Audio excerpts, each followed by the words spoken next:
Jail भितर विचाराधीन कैदी सन्देहजनक मृत्यु केमिति और केउ परिस्थिति रे मृत्यु होईछि अस्पष्ट थिया बेले असुस्थ हेबारु डाक्तरखाना निया जायतिला एवं सेठारे डाक्तर तांकु मृत घोषणा करथिले बोली कहउथुवा बेले एई कथा को सहजरे ग्रहण करि परुनाहांती परिवार लोके योजनाबद्ध भावे हत्या करबा परे याको अपमृत्युर रूप देउछंती बोली कहिसंती मृतकक परिवार। तबे घटना हिंदोल सब जेल भितर घटिता बेले उचित तदंत कर न्याय दाबी कर टारजली रास्ता अवरोध कर मृतक परिवार। हिंदोल उपखंड चिकित्सालय गतकाली सन्धार जड़े विचाराधीन कैदी मृत्यु पर हिंदोल उपखंड चिकित्सालय उत्तेजना देखा देइतिला। एक हत्या अभियोग जनवरी 3 तारिख विजय नाग गिरफ होई हिंदोल उप कारागार विचाराधीन बंदी भाव थिले। गतकाली सन्धार विजय देह असुस्थ होबारु जेल कर्तृपक्ष हिंदोल मेडिकल रे भर्ती करथिले। तेज डाक्तर सेठर तांकु मृत घोषणा करथिले। अन्यपक्षे विजय मृत्यु जेल भितर होइतिला ना मेडिकल रे होइतिला ताहा नै नाना प्रश्नवाची सृष्टि होइछि। एने ना जेल कर्तृपक्ष ना मेडिकल अधिकारी कौनसी प्रकार प्रतिक्रिया देवा पई मना करि दैथिले।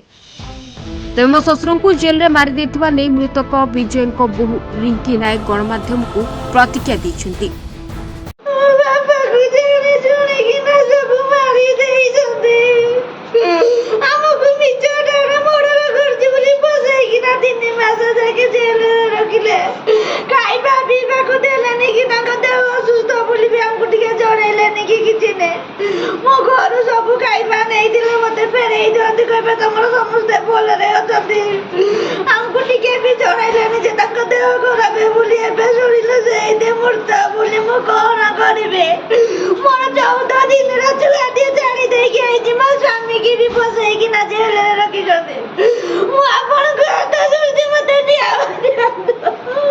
जदि गोटे केस फस जाइछन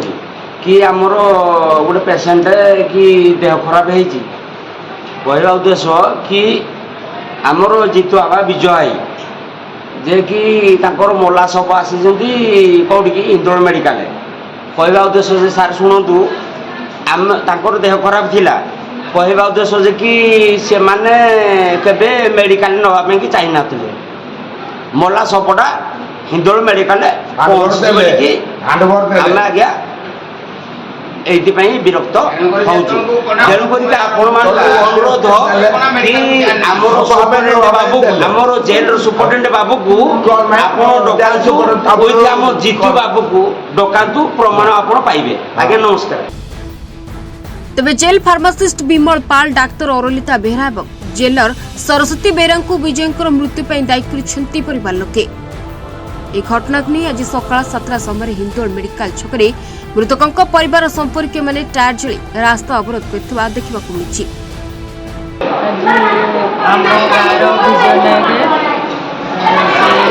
प्राय 3 मास है देह शुणा पाँच 5-6 दिन है खराब थिला से जेलर माने जे अधिकारी जेलर अधिकारी प्रति कौन प्रकार सहानुभूति देखी ना कौन प्रकार मेडिसिन देना तो ये सन्देह उपजी जे आमर जेल को मेडिकल जमा 700-800 मीटर जेलर कहते आम 5:30 बेले आणलु डॉक्टर मैडम कहते आम 6टारे ट्रिटमेंट आरंभ कलु जदि एते सीरियस पेशेंट एते समय विलंब कहीं से ट्रिटमेंट कले एवं डॉक्टर कहते रोग थिला किडनी प्रॉब्लम थिला तो किडनी प्रॉब्लम जन साधारण एमबीबीएस केमती ट्रिटमेंट करने आग्रह प्रकाश कले एक कथा तो सालाइन देना आम देखिलु सब पाखे सालाइन बोतल ना कि सालाइन स्टांड ना जेलर कहते मो 108 आम्बुलांस को टेलीफोन कली से आसिले एवं 2 जन पुलिस सांगे धरिकी आसिले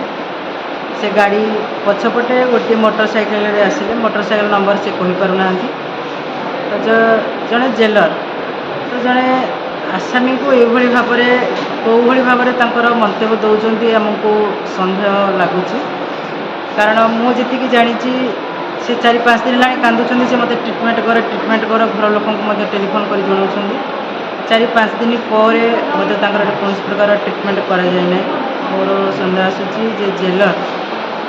कहार कुपरामर्श चाप हो कि निजर बुद्धि हो से जेल रे मारी निजर दोष घड़ाया से ए जगह को आनी तेणु यार उच्चस्तरीय तदंत हो टेलीफोन को तो बर्तमान गाँ लोक समस्ते मागिकी पुलिस हाथ में देते आम्बुलांस ड्राइवर किए थे से को मोटरसाइकिल आसी एठिकार ट्रिटमेंट केते समय करागला सबुठार बड़ कथा जो प्रिमिनारी ट्रिटमेंट कहते मेडिसिन कौन दि जाता सन्देहजनक मुझे आमर डॉक्टर मैडम सहित कथा एसडीएम सहित कथा तो सी कौन प्रकार मेडिसिन देना कारण जड़े व्यक्ति मरीगला मेडिसिन कौन दरकार तो बेसी आहरी सन्देह लगुच जड़े लोक मरीगला आहरी कौन ताको गोटे आम्बुलांस मगाऊे अनुगुण नापी तेणु अधिकरू अधिक सन्देह आसूसी मृत्यु कहबे कि माने जेल जड़े फार्मासीस्ट अच्छा प्रॉपर ट्रिटमेंट करागला ना बोली तो निहाती जड़े 3 दिन 4 दिन है कांदुची परिवार लोक को जनाऊँ जे मत ट्रिटमेंट करा जाउनी मोर असुविधा होची जेल रे जड़े फार्मासीस्ट अच्छा जेलर अच्छा तो पाखे ये प्रशासन अच्छी तो कौन ये चली प्रशासन मुझे आश्चर्यजनक होती कहीं क्या कथा शुणुना जेलर बाबू आसामी कौन हो कौन ना से मत भूक्षेप करूना तेणु जड़े मृत्यु व्यक्ति मरीगला से कौन ट्रिटमेंट करने मेडिकल को आणुले से निजे से उत्तर देवा मुझे किसी कहना चाहिए तो मृत्युर कारण अस्पष्ट थिया बेले यार उच्च स्तरीय तदंत दाबी करिसेंती परिवार लोके। इंदलरू गौतम मुदली रिपोर्ट महाभारत लाइव।